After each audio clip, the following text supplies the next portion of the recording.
शनिवार रविवार आला की आपल्यालाही थोडं बरं वाटतं, कारण मुलांनाही सुट्टी असते आणि कुठेतरी बाहेर फिरायला जायचं म्हणून आपण नेहमी त्याचा प्लॅन करत असतो आणि जवळपासचे लोकेशन शोधत असतो. तर आम्हीही अशाच एक लोकेशनला गेलो, जे की पुण्यापासून जवळजवळ 50 किलोमीटर आहे. खूप छानसं वातावरण आहे. बनेश्वर.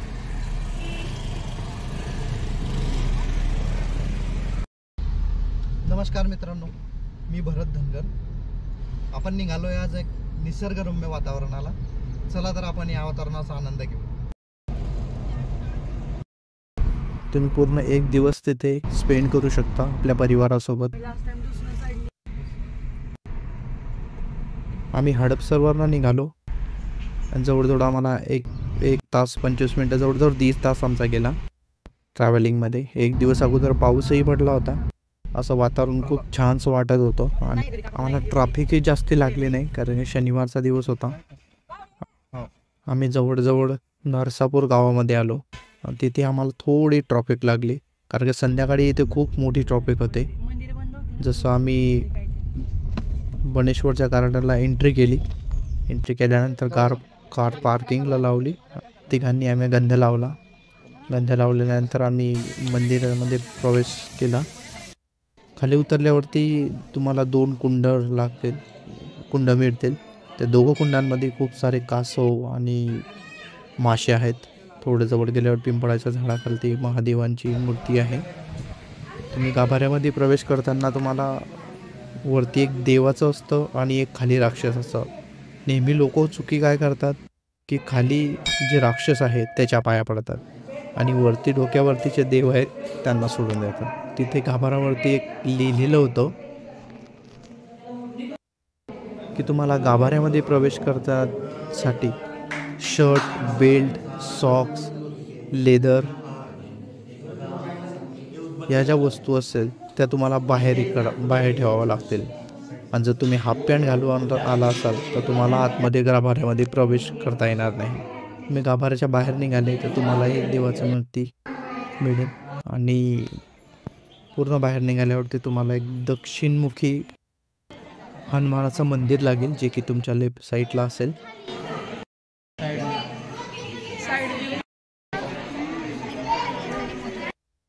तुम्हाला या कुंडामध्ये बघू शकता वेगवेगळ्या प्रकारचे खूप सारे असे मासे आहेत आणि कासवांचे खूप प्रकार आहेत इथे. हे खूप चांगलं वैशिष्ट्य इथलं. तसं बघायला गेलं तर मंदिराचं अजून काम चालूच आहे. तुम्ही थोडं पुढे आल्यावर इथे तुम्हाला गणपती बाप्पाचं मंदिर लागेल. त्याच्याच बाजूला एक महादेवाची पिंड आहे. तिथून तुम्ही बाहेर निघाल्यावरती तुम्हाला बनेश्वर गार्डनमध्ये जाण्यासाठी प्रत्येकी 20 रुपये तिकीट असं द्यावं लागतं. आम्ही 4 लोक होतो तर 80 रुपये आम्हाला लागले. ट्रॅव्हलिंगमध्ये आम्हाला खूप भूक लागलेली होती, त्याच्याकरता आम्ही बाहेरचं काही खाण्यापेक्षा आम्ही स्वतः घरून डबे आणलेली होती. शेवभाजी बनवली होती. कसं झालं इवांश जेवण? रे झाडाखाली थांबलो, ते पोट भरून जेवण केलं, कारण की बाहेरचं काहीही खाल्लं तरी पोट भरत नसतं. त्याच्या तुम्ही बाहेर निघाले की तुम्हाला धबधब्यावरती जायला मिळतं. पुढे चालत गेल्यावरती पुढे तिथे एक छोटासा ट्रॅकिंग पॉईंट सारखा आहे, जे की तुम्ही पूर्ण पॅकेज जर घेतलं तर 250 रुपये आहे. त्याच्यामध्ये तुम्हाला सरळ जर गेले तुम्ही तर धबधब्याकडे जाता आणि या लेफ्ट साईडला जर गेले तर ॲडव्हेंचर पार्क म्हणून आहे, गार्डनसारखं छोटंसं आहे.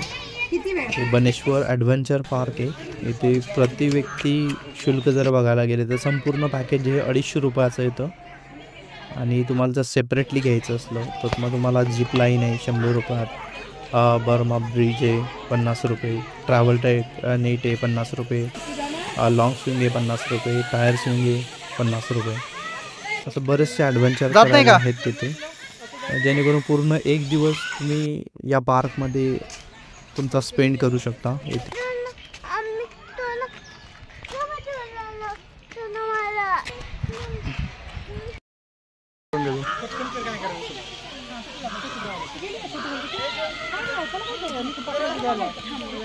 ॲडविक हे मित्राचा मुलगा आहे, त्यालाही खूप मजा येत होती. 50 रुपयामध्ये ही 50-100 म्हणजे पूर्ण पॅकेज हे 250 रुपयाचं असतं. तुम्ही सहज एक दिवस इथे स्पेंड करू शकता तुमच्या फॅमिलीसोबत.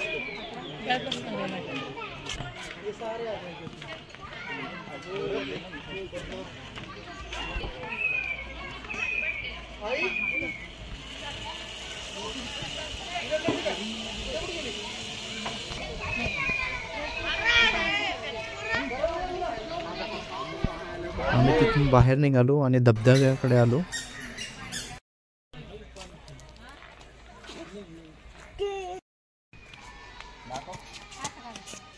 नदीला एवढं पाणी नव्हतं, त्यांनी आतमधून एक भिंत घातलेली जेणेकरून, कारण खूप सारे ॲक्सिडेंट झालेत, खूप साऱ्या घटना घडल्यात, बरेच लोकांचे जीव गेलेत, त्यामुळे त्यांनी भिंत बांधली.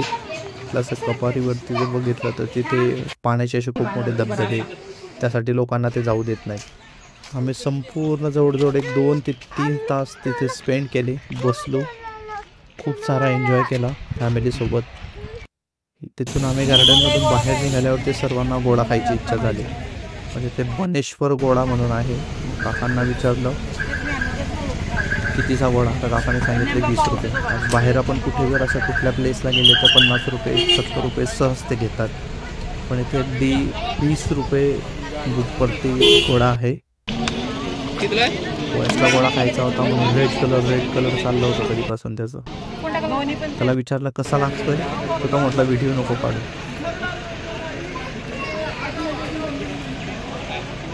मग इथे कच्च्या कैऱ्या, तिथल्याच जवळपासचे जे आंब्याचे झाडं आहेत त्यांच्या कच्च्या कैऱ्या, इथे जांभळाचे झाडं खूप आहेत तिथे, खूप मोठे जांभूळ आहेत आणि गोडही आहेत चांगले. मित्रांनो, तुम्हाला व्हिडिओ आवडला असेल तर लाईक नक्की करा आणि सबस्क्राईब नक्की करा. चला तर मग भेटूया आपण पुढच्या व्हिडिओमध्ये. तोपर्यंत नमस्कार.